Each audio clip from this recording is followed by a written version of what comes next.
Pourquoi continuez-vous à attirer des pervers narcissiques dans votre vie après donc avoir vécu déjà l'expérience? Voici le thème de ma vidéo d'aujourd'hui. Bonjour, je suis Laure Dupré-Lavigne, je suis consultante intuitive et auteure et j'accompagne celles et ceux qui souhaitent s'apporter davantage d'amour pour eux-mêmes. Et pour cela, j'utilise cet outil merveilleux qui est le tarot de Marseille. Si c'est votre première visite sur ma chaîne, alors je vous souhaite la bienvenue et n'hésitez pas, si ça n'est pas encore fait, à vous y abonner en cliquant tout de suite en bas à droite sur la petite icône rouge et vous serez averti de mes prochaines vidéos. Alors aujourd'hui, on revient encore au sujet du thème des pervers narcissiques et je réagis à un commentaire qui m'a interpellée parce que j'en ai eu plusieurs ces derniers temps. Le thème est récurrent. Pourquoi, après avoir vécu déjà une relation avec un PN, ou une PN, donc vous avez compris, quand je parle du masculin, je parle également du féminin. Pourquoi, après avoir vécu une relation avec un PN, on continue encore à attirer ce genre de profil dans notre vie sentimentale ou même dans notre vie tout court? Parce que la perversion narcissique, elle n'existe pas juste sur un plan amoureux, elle existe aussi dans les relations amicales, dans les relations professionnelles, dans les relations sociales en général. Donc on va pas, je ne vais pas juste réduire le fait que la perversion narcissique n'est rencontrée que sur un plan, c'est-à-dire un plan amoureux. Mais là, je vais plutôt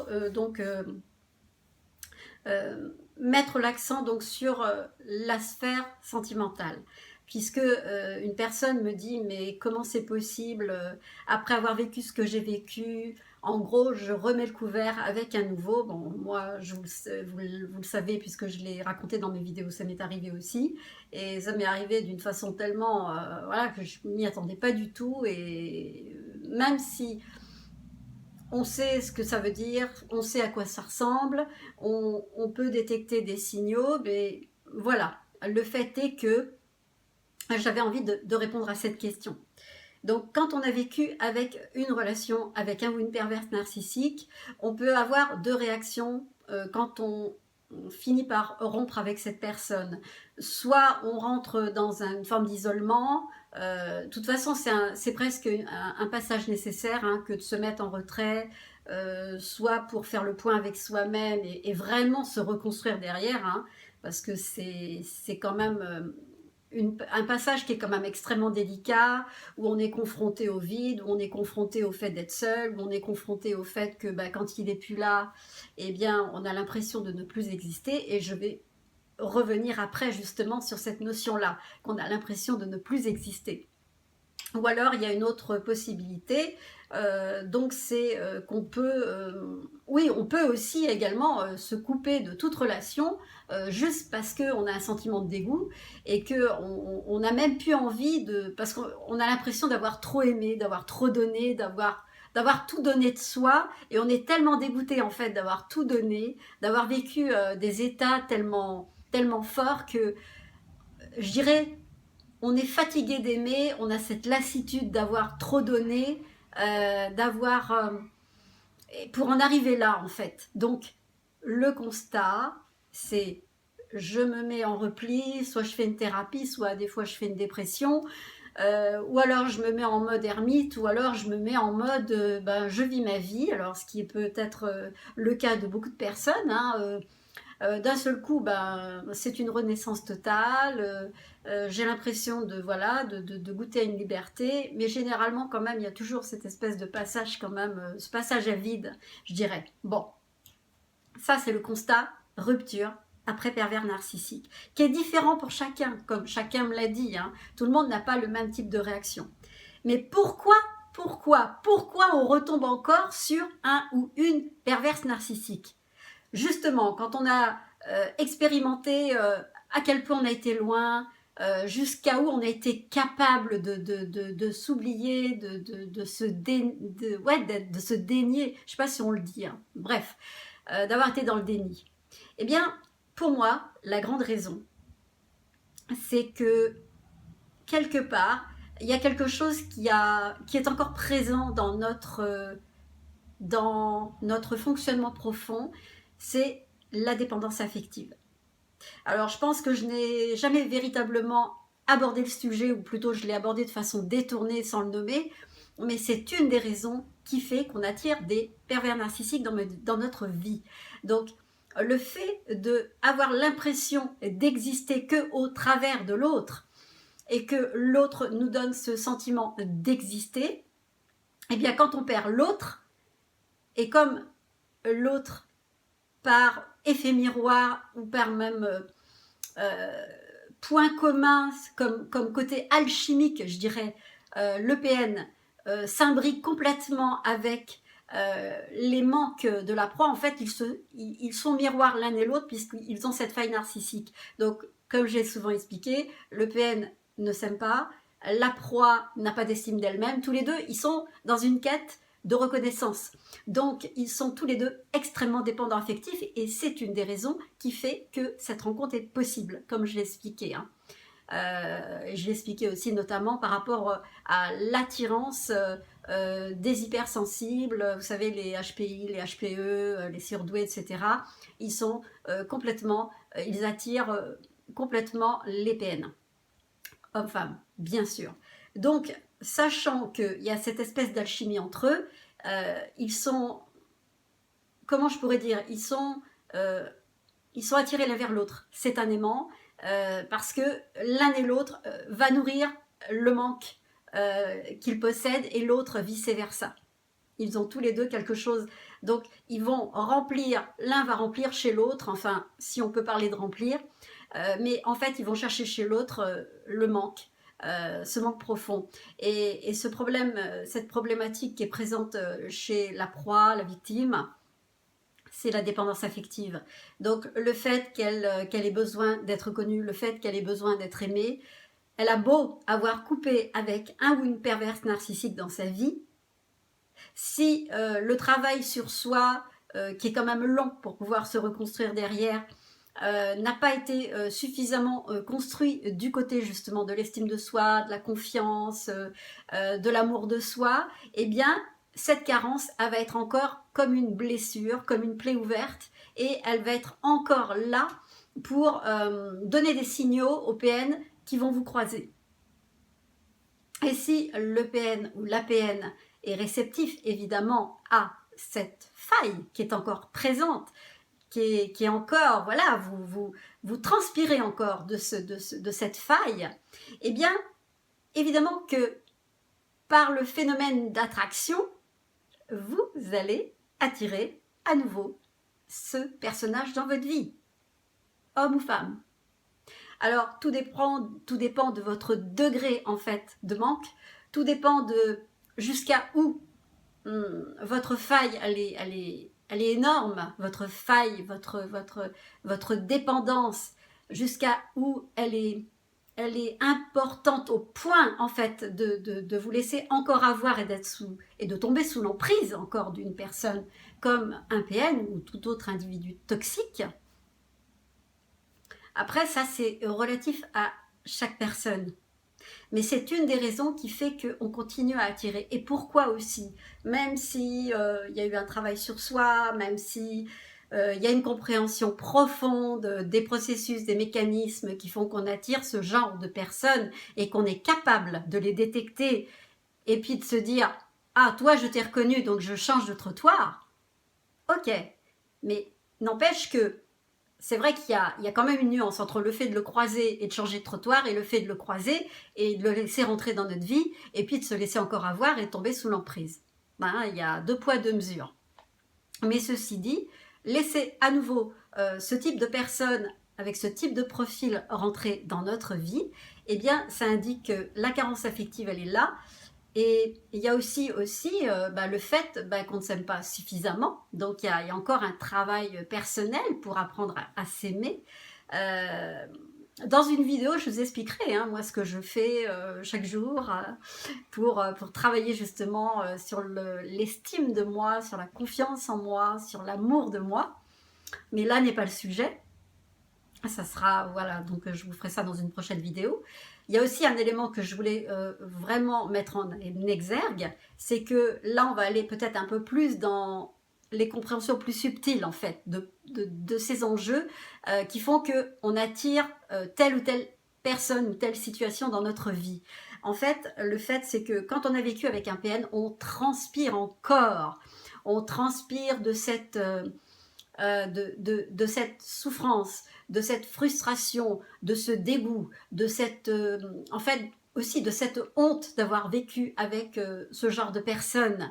Euh, en fait, on peut être d'une façon inconsciente, on vit encore avec le passé en se remémorant tout ce qui a été vécu, tout ce qui a été traumatisant, tout ce qui a fait que on se dit mais quelle personne j'étais de m'être laissée de cette façon-là faire, de m'être laissée entraîner dans cette espèce de spirale qui m'a tiré, qui m'a amoindri, qui m'a obligée à me dénigrer, à ne pas me respecter. Donc tout ça, ça fait partie du passé. Mais quand on continue le chemin, la plupart du temps, moi, les personnes que je connais, et je m'inclus dedans, qui ont vécu avec des relations, avec des profils pervers narcissiques ou autres profils toxiques, eh bien, continuent d'une certaine façon à vibrer avec ce traumatisme. C'est-à-dire que c'est comme si la souffrance, elle était encore imprégnée dans leur histoire, mais c'est comme si, quelque part, elles font revivre les proies, hommes, femmes, bien évidemment, elles font revivre leur histoire à travers les souvenirs, le fait d'en parler, le fait aussi, et ça, faites attention à ce que vous dites quand vous sortez d'une relation comme ça, à savoir, je ne veux plus retomber sur un PN. Eh bien, vous savez quoi euh, quand on prononce ce genre de mots, quand on prête une attention et quand même on accompagne notre attention avec un mot aussi clair et net que je ne veux plus tomber sur ce type de personne, eh bien vous savez ce qui va se passer. Eh bien parce que vous mettez de l'attention sur le fait de ne plus vouloir attirer ce genre de personne, eh bien c'est précisément, la plupart du temps et souvent, ce que vous allez attirer. Et ça, c'est valable dans beaucoup de domaines. Hein. C'est pas uniquement attirer un ou une PN dans sa vie, c'est peut-être attirer des choses qui ne sont pas celles que vous voulez. Mais le fait de prêter de l'attention et de dire je ne veux pas ça, eh bien c'est précisément en disant je ne veux pas qu'on va attirer ce qu'on ne veut pas. Parce que c'est l'attention qu'on met dans cette chose, dans cette intention, dans cette pensée. Voilà. Plutôt que de dire je veux un homme intelligent, spirituel, généreux, qui aime un tas de choses, qui aime voyager. Enfin bon, je vous donne un profil. Voilà.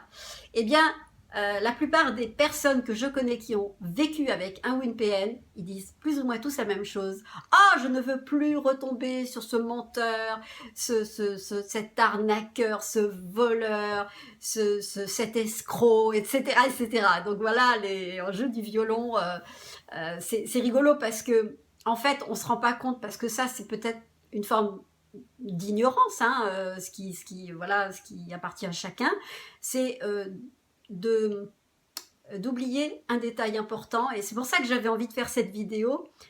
C'est pas tant pour parler du PN, c'est d'expliquer en fait que c'est très important d'accorder de l'importance à notre pensée et aux mots qui accompagnent notre pensée, parce que finalement on crée tout ce qui sort de notre bouche, on l'incarne dans notre vie. En fait, on pense à des choses, on les verbalise et elles se manifestent. Voilà. D'où l'importance de faire extrêmement attention à ce qu'on prétend vouloir, ou peut-être au contraire, et là c'est là où ça peut nous desservir, toute